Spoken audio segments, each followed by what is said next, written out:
Bien, cuando estamos hablando de los derechos y obligaciones laborales, tenemos que entender de que existen dos partes en la relación laboral, tanto la parte trabajadora como la parte empleadora, y que ambas partes dentro de lo que es este vínculo van a tener tanto derechos como obligaciones.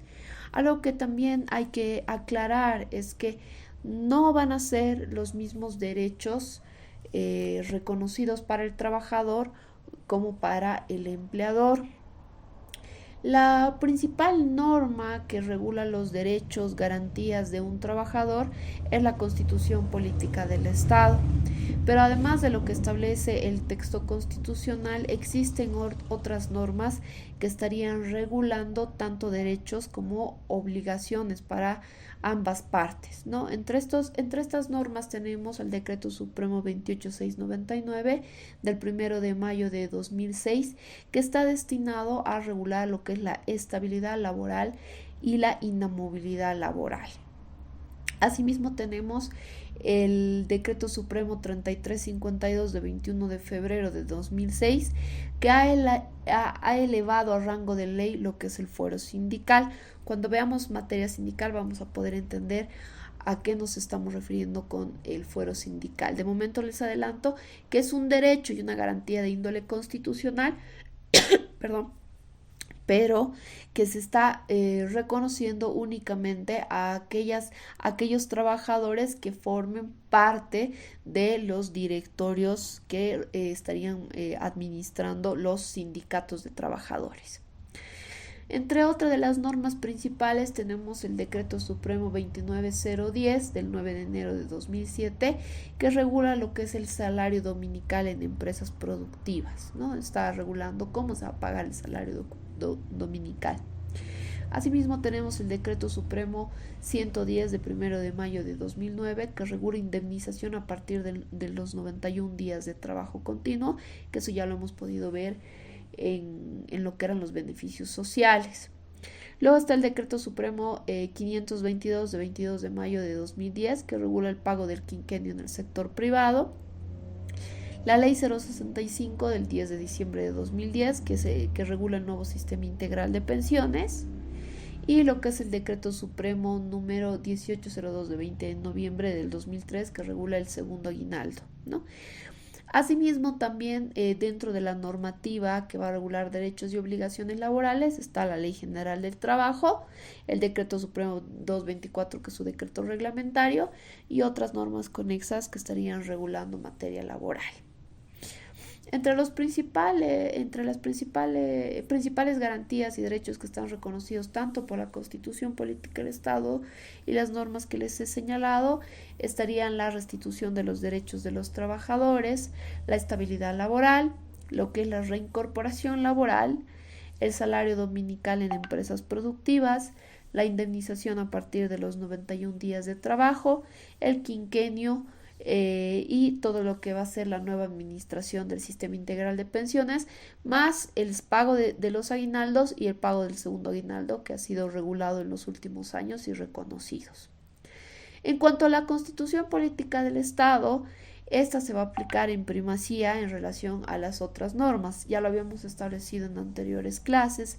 Esto debido a que la Constitución Política del Estado es la norma suprema dentro del ordenamiento jurídico boliviano, y en esta se van a encontrar derechos, deberes y garantías de todas las personas que gozarían de primacía frente a cualquier otra disposición normativa, ¿no?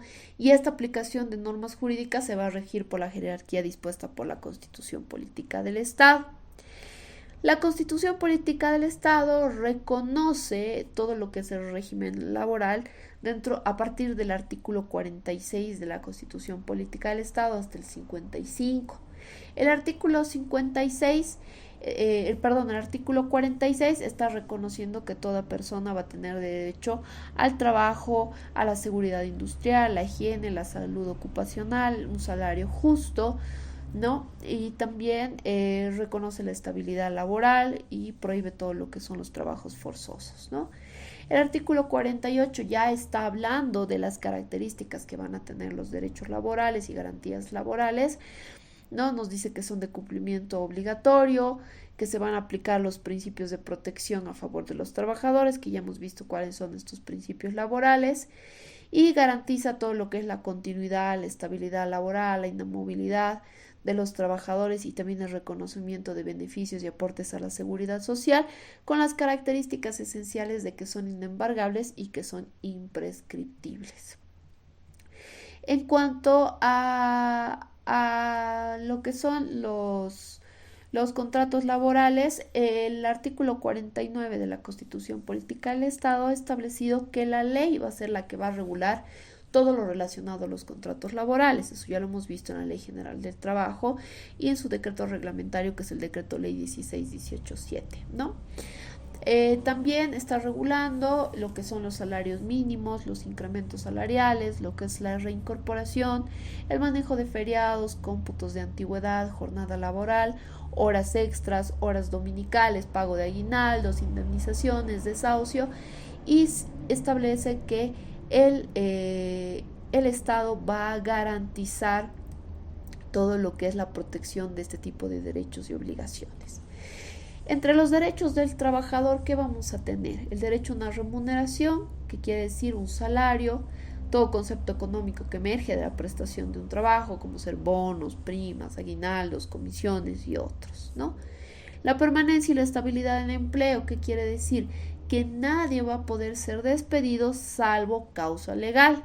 ¿Cuáles son las causas legales? Las establecidas en el artículo 16 de la Ley General del Trabajo y 9 de su decreto reglamentario. Asimismo, entre los derechos van a estar los descansos pagados. ¿Cuándo vamos a tener descansos pagados? Cuando estemos hablando de vacaciones o bajas médicas debidamente justificadas, ¿no? Entre otros derechos vamos a tener el desarrollo de la relación laboral bajo condiciones de respeto, dignidad, ¿no? Otro derecho va a ser el acceso a la seguridad social, la seguridad de higiene ocupacional. En la seguridad social vamos a estar hablando tanto de que el trabajador tiene derecho a la seguridad social de corto plazo y de largo plazo. En cuanto a la indemnización por riesgos de trabajo, que también es un derecho, estamos viendo todo lo que son las prestaciones por riesgos laborales, por ejemplo, que sea una enfermedad laboral o un riesgo de trabajo. Esto todavía no lo vamos a entrar a ver a detalle, porque esto ya lo vamos a ver cuando veamos la ley 065, ¿no? También se le está reconociendo el libre ejercicio de la actividad sindical a los trabajadores, es decir, que se pueda formar parte de un sindicato laboral, y el reconocimiento de años de servicios prestados. Esto como se está reconociendo con el bono de antigüedad. En cuanto a las obligaciones, el trabajador está obligado a ponerse a disposición del empleador durante la jornada laboral. Es decir, fuera de la jornada laboral, el empleador no tendría por qué hacer cumplir horarios de trabajo a la parte trabajadora, ¿no? Tiene que prestar servicios con eficiencia, eficacia, es decir, cumplir sus funciones con responsabilidad, cumplir sus funciones bajo aquellas condiciones que sean determinadas por la parte empleadora, cumplir el trabajo bajo condiciones de respeto, moralidad, ¿no? Siempre y cuando sea el trabajo va a ser cumplido, siempre y cuando sea con respeto no solamente a la parte empleadora, sino también a los demás compañeros de trabajo. Y también va a tener la obligación de no revelar secretos industriales, ¿no? O de fabricación de la parte empleadora, o inclusive incurrir en lo que es la competencia desleal. En cuanto a los derechos y obligaciones del empleador, entre los derechos va a estar el exigir la prestación del trabajo en condiciones de eficiencia, lealtad, respeto, responsabilidad, establecer y hacer cumplir condiciones técnicas administrativas del proceso productivo definidas por este, ¿no? Aquello que haya instruido de cómo se tiene que cumplir el trabajo, lo tiene que cumplir la parte trabajadora. Entre las obligaciones que va a tener la parte empleadora, además de hacer cumplir todos los derechos y obligaciones del trabajador, tiene que pagar el salario convenido en forma proporcional al tipo de trabajo, garantizar el goce efectivo de los descansos anuales, garantizar la estabilidad del empleo y la continuidad laboral, garantizar condiciones técnicas para la producción, es decir, que se le proporcione elementos técnicos como ser maquinaria, tecnología, etcétera, al trabajador para que pueda cumplir con su trabajo, ¿no? establecer condiciones mínimas de seguridad e higiene industrial. Por ejemplo, eso parte desde tener agua en el lugar de trabajo para que beban los trabajadores, tener señalización del lugar de trabajo, tener ropa de trabajo adecuada para el tipo de trabajo que se está realizando, desde extinguidores, ¿no?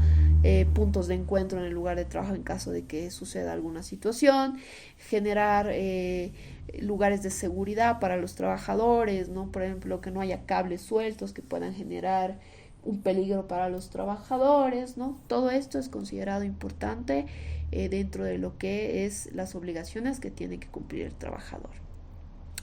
Otro aspecto que se tiene que señalar es que el principal documento que va a contener tanto derechos y obligaciones de ambas partes van a ser los contratos de trabajo, ¿no? Este acuerdo expreso que se da por voluntad de partes, ¿no? Va a expresar la creación de obligaciones y derechos entre el empleador y el trabajador, que lógicamente tienen que enmarcarse en las normas laborales, ¿no?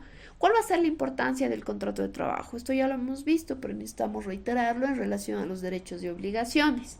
Mediante este documento se va a establecer la existencia de la relación laboral, donde se va a también destacar las condiciones particulares que van a existir con respecto a leyes laborales, la duración del contrato, jornada diaria, los saberes básicos, la remuneración, etcétera, ¿no? En cuanto a otro derecho y obligación es el seguro a corto plazo, son seguros que se van a gestionar contingencias inmediatas de vida del trabajo, ¿no? Otorgando el derecho a recibir atención médica por una enfermedad común, por maternidad, riesgos profesionales, y en este caso existe una obligación por parte de la parte empleadora de un aporte patronal del 10%. En cuanto al seguro social a largo plazo, que está regulado por la ley 065, es aquel seguro que va a gestionar las contingencias de invalidez, vejez o muerte, ¿no? Y así como los seguros por riesgos profesionales, que va a existir por parte del empleador la obligación de un aporte patronal del 4.71%, ¿no? También se está reconociendo como derechos y obligaciones los días hábiles para el trabajo. Se considera como días hábiles de trabajo todos los días del año, con excepción de feriados, los domingos, feriados civiles y los que fueran declarados mediante leyes y decretos, de acuerdo al artículo 41 de la Ley General del Trabajo. Se va a prohibir el trabajo de cualquier naturaleza durante los días feriados, esto conforme al artículo 42 de la Ley General del Trabajo y el Decreto Supremo 2750 del 1 de mayo de 2016, que ha dispuesto que los feriados tienen que ser con suspensión de actividades. Con respecto a la jornada de trabajo, esta no debe exceder las 8 horas diarias, ¿no? Ni las 48 horas semanales, de acuerdo al artículo 46 de la Ley General del Trabajo. La jornada ordinaria de trabajo puede interrumpirse con uno o más descansos, ¿no? Y su duración no debe ser inferior a 2 horas, las mismas que pueden utilizarse para descanso o para alimentación, no pudiendo obviamente considerarse como parte del horario de trabajo, conforme al artículo 49 de la Ley General de Trabajo. En el caso de horas extraordinarias, las horas extraordinarias va a ser aquel exceso del límite máximo de la jornada de trabajo, mismas que cuando sobrepasen o estén fuera del marco legal deben cancelarse con el 100% de recargo, conforme al artículo 55 de la Ley General de Trabajo.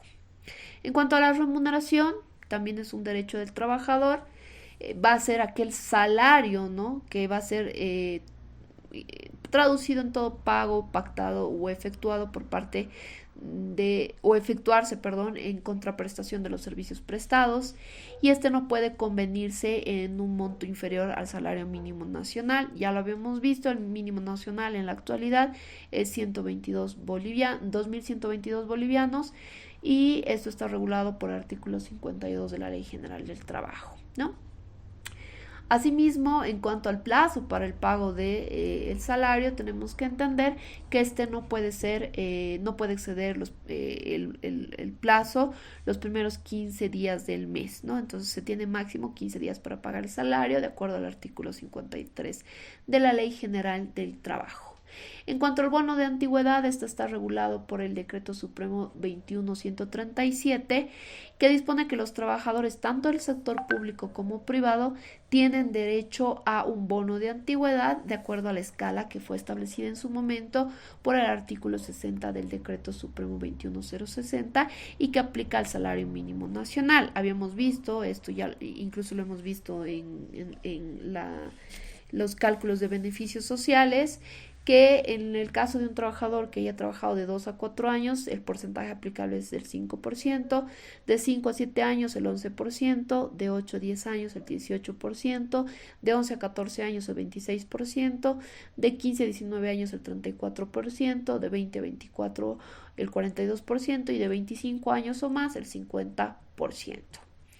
Otro derecho que existe y otra obligación por parte del trabajador es el tema de planillas y boletas de pago. Existe obligación por parte del empleador de presentar planillas mensuales, tanto por accidentes de trabajos, por primas, reajustes, planillas de aguinaldo y pago de salarios. También tiene la obligación y el trabajador tiene el derecho de proporcionar boletas de pago a los trabajadores que consignen todos los conceptos, bonos existentes, toda forma de remuneración y que lógicamente tiene que ser entregada a la parte trabajadora. Otro derecho que existe para los trabajadores es la inamovilidad. ¿Cuándo se va a dar la inamovilidad? Se da por 3 casos. Por padres y madres progenitores, ¿no? Esto está regulado por la Constitución Política del Estado, que garantiza la inamovilidad laboral de mujeres en estado de embarazo y de progenitores hasta que la hija o el hijo cumpla 1 año de edad. En ese sentido, también tenemos el Decreto Supremo 012 de 19 de febrero de 2009, que tiene por objeto reglamentar las condiciones de la inamovilidad laboral de la madre y el padre progenitor que trabajen tanto en el sector público o en el sector privado. Tanto la madre y progenitores van a gozar de 1 año de inamovilidad laboral en su fuente de trabajo desde el nacimiento de su hijo o hija hasta que estos cumplan 1 año de edad. Esto es independiente del estado civil que tengan los padres, ¿no? Ya sean casados o no sean casados, ¿no? Entonces tienen inamovilidad laboral y no pueden ser despedidos, ni se puede afectar su nivel salarial ni su ubicación de fuente de trabajo. También tenemos inamovilidad para aquellas personas con alguna discapacidad o personas con capacidades diferentes. La ley 977 de las personas con discapacidad garantiza el acceso de las personas con discapacidad a toda forma de empleo y trabajo digno y garantiza su inamovilidad laboral, así como de sus cónyuges, padres, madres, tutores e hijos, ¿no? Si el hijo tiene discapacidad, los padres también gozan. En el caso del fuero sindical, que les iba adelantando un poquito antes, este está regulado por la ley 3352 y establece que los dirigentes sindicales no pueden ser destituidos sin previo proceso ni transferidos de un empleo a otro sin su consentimiento. Entonces gozan de inamovilidad laboral. Mientras dure su dirigencia sindical, estos no pueden ser ni despedidos, ni pueden ser sufrir ninguna rebaja salarial, ni pueden ser cambiados de puesto de trabajo. ¿Qué pasa si la parte empleadora incumple estas disposiciones legales de inamovilidad laboral? Los trabajadores pueden solicitar su reincorporación y se puede disponer que sean reincorporados con el mismo goce de haberes y otros derechos sociales y laborales por el tiempo que ha durado la suspensión laboral, ¿no? Entonces también pueden ser sujetos a sanción por este despido a los trabajadores, ¿no? Entonces existe una obligación por parte de la parte empleadora de respetar la inamovilidad laboral y, como les había explicado en una anterioridad, solo pueden ser despedidos por aquellas causales legales establecidas por ley. Esto aplicaría tanto para trabajadores que no gozan la inamovilidad laboral como también para trabajadores que gozan la inamovilidad laboral. Entonces existe una obligación por la parte empleadora de cumplir con estos derechos y garantías, pero también existe una obligación por la parte trabajadora de cumplir de manera responsable con sus funciones y no incurrir en aquellas causales de despido legal. Tenemos que entender que este régimen de garantías, derechos y obligaciones laborales tiene un régimen constitucional, pero también supralegal, que estaría regulando de manera especial cada uno de estos derechos y obligaciones, y también en el caso de derechos económicos, su forma de pago; en otro tipo de derechos, su forma de cumplimiento. En los derechos de higiene y seguridad ocupacional hay normas que regulan estos aspectos y que son de cumplimiento obligatorio por parte del empleador, ¿no? Entonces, básicamente, eso estaría relacionado a todo lo que son los derechos y obligaciones, tanto para el trabajador como para el empleador.